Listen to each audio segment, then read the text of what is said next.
ভাই তোমরাই বলো আমার এখানে দোষটা কি? আমার এখানে কি দোষ ভাই? আমি আসলে কি করছি এখানে? আমি আজকের সকালে গেম খেলতে নিছি, অনেক দিন পর গেমে ঢুকছি। তো গেমে ঢুকিয়া দেন আমি কি করছি, সোশ্যাল স্ট্যান্ড স্টার্ট করছি যে ভাই আমার কোনো ফ্রেন্ড নেই গেমে, আইডিতে যারা ছিল তাদের সবাই আনফ্রেন্ড করে দিচ্ছি, ওদের সাথে এখন আর খেলি না এর জন্যে, যে কয়েকটা মেয়ে ফ্রেন্ড বানাবো। তো গেছি, স্বাভাবিকভাবে ঢুকছি, ঢুকার পর দেখি অনেক মেয়ে অনেক ছেলেরা একসাথে টিম আপ করতেছে, তো আমি ওখানে গিয়ে টিম আপ করছি। টিম আপ করার পর হইলো কি, এক মেয়ের আইডির নাম জিদান দেওয়া, ঠিক আছে।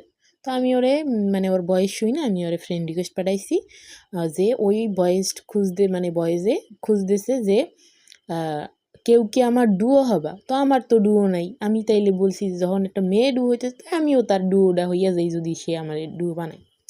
তো গেছি, আমি বলছি আপু আমি আপনার ডুও হব। তারপর আপু বলছে ঠিক আছে লবিতে আসো। তো গেছি লবিতে,